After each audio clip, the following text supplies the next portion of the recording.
வணக்கம். ஸோ இன்றைக்கி நாம் பார்க்க போகிறது சாந்தி ஆக்ட் அப்படிங்கிறது. இந்திய பார்லிமெண்ட் சமீபத்தில் இந்த மசோதாவை நிறைவேற்றினாங்க. சாந்தி ஆக்ட் இது எது தொடர்பாக அப்படின்னா, இந்தியாவின் அணுசக்தி துறை தொடர்பாக தான் இந்த மசோதாவை நிறைவேற்றியிருக்காங்க. Shanti SHANTI sustainable harnessing and advancement of nuclear energy, இதுதான் அதோட full form. Sustainable harnessing and advancement of nuclear energy அப்படிங்கிறது. அதாவது இந்தியா அணுசக்தி துறையில் தன்னிறைவு அடைகிறத பற்றி தான் இந்த மசோதா கொண்டு சட்டமாக இயற்றப்பட்டுள்ளது. இந்த சட்டம் கிட்டத்தட்ட 1962 மற்றும் 2010 இந்த 2 வருடங்களில் அணுசக்தி துறைக்கு தொடர்பாக ஏற்படுத்தப்பட்ட சட்டங்களை மாற்றம் செய்யப்பட்டுள்ளது. ஸோ இந்த சட்டத்தின் முக்கிய சாராம்சம் என்ன அப்படின்னா, இதுவரைக்கும் இந்திய அரசாங்கத்தால் செயல்படுத்தப்பட்டு வந்த அணு உலைகள், இந்த அணு மின் நிலையங்கள் இனிமேட்டுக்கு தனியாருக்கு திறந்து விடப்படுகிறது. Private sectors participation in building or operating the nuclear plants is the main feature of the Shanti act. ஓகேங்களா? ஸோ ஒரு அணு உலையை கட்டுறதுக்கும் இல்லை அணு உலையை மெயின்டெனன்ஸ் அண்ட் ஆப்ரேட் பண்ணுறதுக்கும் இனிமேல் தனியார் துறைகள் தாராளமாக வரலாம் அப்படிங்கிறது. செகண்ட் ஒன் அணுசக்தி ஆணையம், அட்டாமிக் எனர்ஜி ரெகுலேட்டரி போர்டு, அணுசக்தி ஒழுங்கு ஆணையம், இதை இன்னும் மேம்படுத்தணும், ஸ்ட்ரென்தன் பண்ணுறாங்க. தேர்ட் பாயிண்ட் ரொம்ப முக்கியம், 2047க்குள்ள 100 gigawatt nuclear energy, 100 gigawatt nuclear எனர்ஜியை இந்தியா தயாரிக்கணும் அப்படின்றாங்க. தற்போது 8.78 ஜிகாவாட் தான் இருக்குது, 8.78 ஜிகாவாட் தான் இருக்குது. ஆனால் 2047 அது 100 ஜிகாவாட்டாக இருக்கணும் அப்படின்ற மாதிரி இந்த மசோதா குறிப்பிடுது. அடுத்தது ரொம்ப முக்கியம் ரிசர்ச் அண்ட் இனோவேஷன், நியூக்ளியர் எனர்ஜியில் ரிசர்ச் அண்ட் இனோவேஷனை அங்கீகரிக்கிறாங்க. அதுவும் இல்லாமல் நிறையா அதுக்கான ஃபண்ட்ஸும் தரப்படுகிறது. Research and innovation, boost to research and innovations, nuclear and radiation யூசஸை ரெகுலேட் பண்ண போகிறாங்க. இதுதான் ஒரு முக்கியமான 5 ஃபியூச்சர்ஸ் பார்த்தீங்கன்னா இதுதான். இந்த 5லேயும் பார்த்தீங்கன்னா மொத்தமே 2 தான் ரொம்ப ரொம்ப முக்கியம். ஒன்று ப்ரைவேட் செக்டாருக்கு அதை ஓப்பன் பண்ணி விடுறாங்க. 2047 100 ஜிகாவாட் தயாரிக்கணும் அணுசக்தி மூலமாக அப்படின்றது தான். இது 2 தான் ரொம்ப முக்கியம். இன்கேஸ் ஏதாவது ஆக்சிடெண்ட் நடந்துச்சுன்னா, அணு விபத்துகள் நடந்ததுன்னா, அங்கே தான் ஒரு மிகப்பெரிய ஒரு கொஷின் மார்க் இந்த பில்லை ரைஸ் பண்ணுறது. இந்த பில் அங்கே தான் மிகப்பெரிய ஒரு கான்ட்ரவர்ஷியலும் ஆகாது. யார் பொறுப்பிக்கிறது, லயாபிலிட்டி யார், லயாபிலிட்டி லாவையும் இது ரிப்பீல் பண்ணியிருக்காங்க. இப்போ என்ன சொல்ல வரோன்னா, அணுசக்தி இதில் விபத்து ஏற்பட்டால் அது அந்த கம்பெனி பொறுப்பு ஏற்றுக்க வேணாம் அப்படின்ற மாதிரி இந்த சட்டம் சொல்லுது. இதுதான் மிகப்பெரிய ஒரு கான்ட்ரவர்ஷியல் வந்திருக்கு.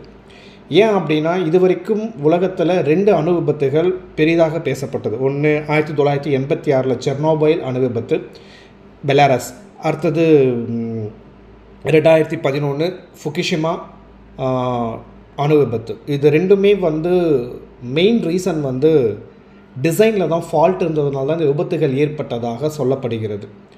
ஓகேங்களா? கிட்டத்தட்ட இந்த 2011 ஜப்பானில் ஏற்பட்ட அந்த ஃபுகுஷிமா அணு விபத்துனால கிட்டத்தட்ட 4 லட்சம் கோடி ஜப்பானுக்கு இழப்பு ஏற்பட்டதாக ஜப்பான் அரசாங்கமே ஓப்பனாகவே சொல்லியிருக்காங்க.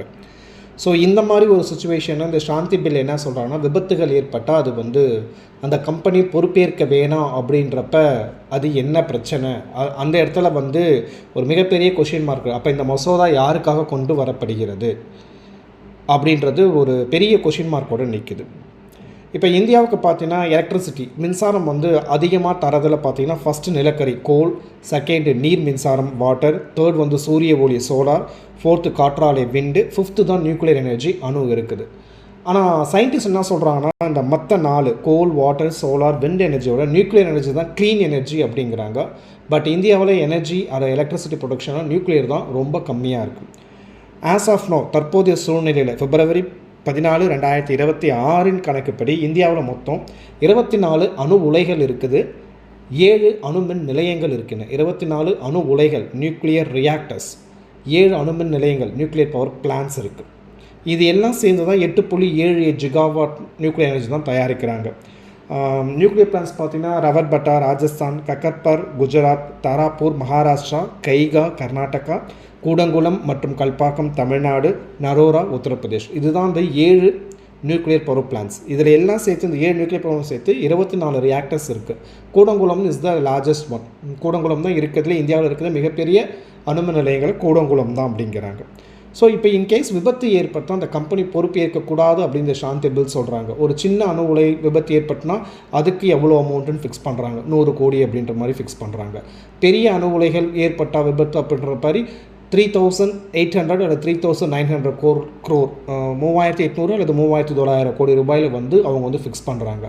ஸோ இந்த சாந்தி பில்லோட மிகப்பெரிய கான்ட்ரவர்ஷியல் வந்து இங்கே தான் நிற்குது.